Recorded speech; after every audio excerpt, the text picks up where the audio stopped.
What if I told you there's a specific moment on your wealth building journey where retirement stops being something you have to chase and becomes something that's essentially guaranteed to happen? Not when you turn 65, not when you finally pay off your mortgage, not even when you max out every account available to you. There's an actual mathematical threshold where the game fundamentally changes, and most people blow right past it without even knowing it existed. Today I'm going to show you exactly what that threshold looks like, how to calculate when you'll hit it, and why understanding it might be the most relieving financial concept you've ever come across.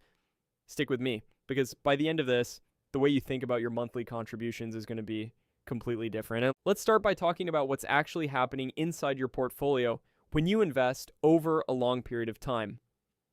Picture two separate forces working side by side. The first force is your contributions. That's the money you actively pull from your income and push into your accounts every single month. Early in the journey, this is doing basically all of the heavy lifting. You are the engine. Without your consistent deposits, the portfolio barely moves. The second force is compounding growth. In the early years, this feels almost laughably small. You invest $10,000, earn 7%, and you're looking at $700. Cool, but nothing life-changing. The thing is, these two forces don't stay balanced. As time passes and your portfolio grows larger, one of them starts to take over while the other becomes relatively less important. And the moment that shift happens, everything changes. That shift has a name. It's called the crossover point. The crossover point is the specific moment when the annual growth your portfolio generates on its own actually exceeds the amount you're adding through contributions in that same year. Simple concept, massive implications. Let's put some numbers around it to make this feel real. Imagine you're contributing $20,000 per year into a diversified index portfolio, and you're assuming a long-run average return of roughly 7% annually. When your portfolio sits at $100,000, 7% of that is $7,000 in growth. Your $20,000 contribution is still doing nearly 3 times the work of compounding. You're clearly the engine here. When you grow that portfolio to around $300,000, the math starts to look very different. 7% of $300,000 is $21,000. Now, compounding and your contributions are basically neck and neck. You're sharing the load equally for the first time. Keep going to $500,000 and the math has fully flipped. 7% of $500,000 is $35,000. Your $20,000 contribution, which felt enormous earlier, now looks modest by comparison. And at $1 million, 7% delivers $70,000 in annual growth. Your same $20,000 yearly contribution is now less than a third of what the portfolio generates without you doing anything extra. This is the moment people describe when they say it gets easier after you hit a certain number. They're describing the crossover point even if they don't have a name for it. Now here's where it gets really interesting. Once you understand this crossover dynamic, you can run a scenario that most people are honestly a little scared to think about. What actually happens if you stop contributing entirely at different stages? Let's keep the same assumptions. $20,000 per year, 7% returns, targeting $1 million as the finish line. If you invest consistently all the way through, you reach $1 million in approximately 23 years. That's your baseline.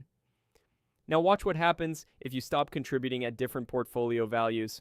If you stop at $100,000 and just let compounding do the work from there, it takes significantly longer to reach $1 million. You're looking at well over 30 years total, potentially much more.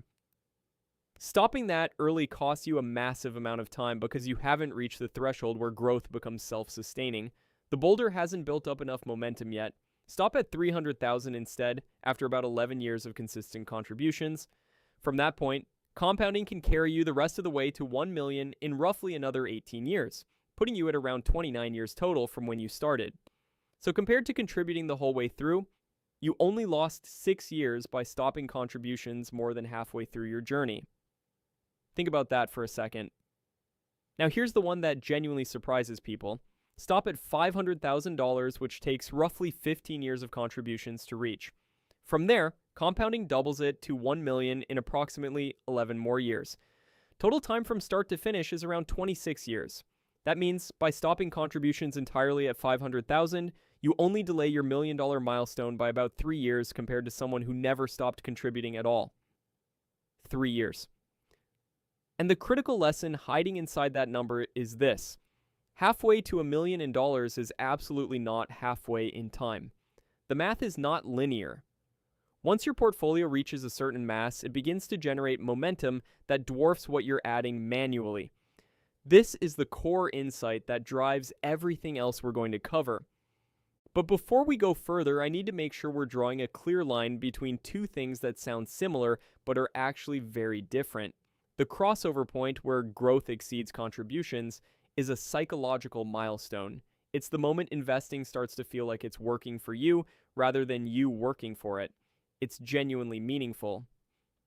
But it's not the same as the moment you actually no longer need to contribute for retirement to happen on schedule.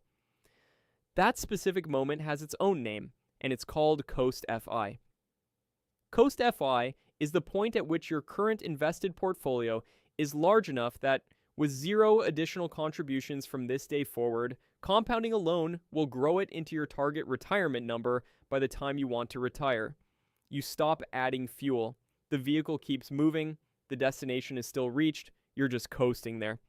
And this concept doesn't require you to be pursuing early retirement or living on rice and beans. For most people, it simply means freedom from the relentless pressure of feeling like every single month's contribution is either making or breaking their future. So how do you actually calculate your own Coast FI number? Walk through this step by step. First, decide what annual income you want your portfolio to support in retirement.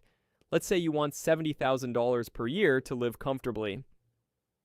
Second, subtract any income you'll receive that doesn't require drawing down your portfolio. Social Security, a pension, rental income, whatever applies to your situation.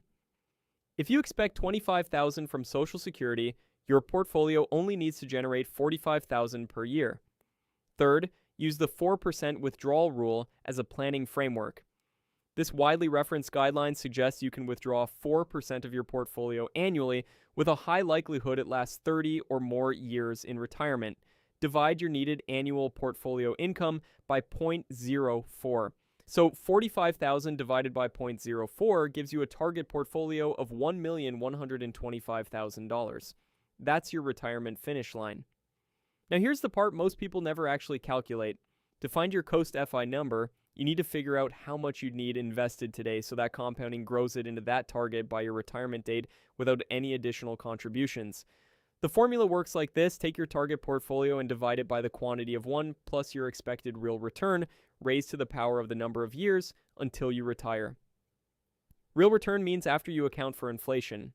A reasonable conservative estimate might be 5% annually in real terms. So if you're 30 years away from retirement and your target is $1,125,000, you divide that by 1.05 raised to the power of 30.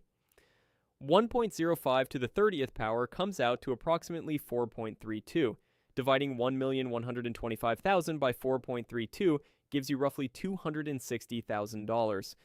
That's your Coast FI number. If you currently have $260,000 invested and you have 30 years until retirement, you have already technically reached the point where you never need to add another dollar for retirement to work out mathematically.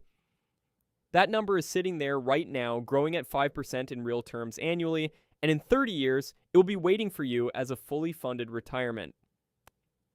Now, I want to be clear about something important. Reaching your Coast FI number doesn't mean you should immediately stop contributing. Markets fluctuate. Life throws surprises. Inflation estimates could be off. Your spending in retirement might end up higher than you projected. Continuing to invest after Coast FI buys you something incredibly valuable. It buys you margin. It reduces risk. It gives you flexibility and options you wouldn't otherwise have. The difference is the emotional shift. Before Coast FI, every missed contribution feels genuinely dangerous. It feels like you're falling behind, like the future is at risk. After Coast FI, missing a contribution is fine. It's just extra padding rather than a necessity. Your retirement no longer depends on being financially perfect for the next 3 decades. One rough year doesn't derail everything. One career change doesn't threaten the whole plan. That shift in pressure is worth more to most people than any investment return. Let me also walk you through the milestones that make up the full journey so you can see exactly where you stand right now. Your first $10,000 is proof that the habit is real and you can do this. Your first 100,000 is the moment compounding begins to feel like it's actually doing something meaningful. Your crossover point, somewhere in that 300,000 to 500,000 range depending on your savings rate, is where growth overtakes contributions and the machine starts pulling itself. Then comes the moment your portfolio generates as much in a single year as you earn from your job. Genuinely surreal when it happens, but it does happen. Then your Coast FI number, where contributions shift from necessary to optional. Then the point where your investment income covers your basic living expenses. And ultimately, when work itself becomes entirely optional. Not because you were lucky, because you stayed in the game long enough for the math to do what it was always designed to do. Here's what I want you to sit with after watching this. You are not running a single, endless, painful race towards some finish line at 65. You are moving through a series of threshold moments, each one meaningfully changing what's required of you. In the beginning, you are doing almost everything. You are the engine, the driver, the fuel source. But as those thresholds stack up, something remarkable happens. Your portfolio gradually takes over more and more of the work. It becomes the co-pilot, then it becomes the driver, and eventually you reach the point where all you really need to do is stay out of the way. Don't panic sell during downturns. Don't raid the account when life gets hard. Don't let lifestyle inflation quietly eat the freedom you've spent years building. The math does the rest. So wherever you are right now, whether you're celebrating your first couple $1,000s or grinding toward that crossover point or trying to figure out if you're already closer to Coast FI than you realize, remember what you're actually building. It's not a savings account. It's a machine. And the beautiful thing about well-built machines is that once they reach a certain size, they don't need you pushing them anymore. They just run. If this gave you a new way of looking at your own financial journey, drop a comment below and tell me which milestone you're currently chasing. And if you found this valuable, share it with someone who needs to hear that they might be closer to financial freedom than they ever imagined.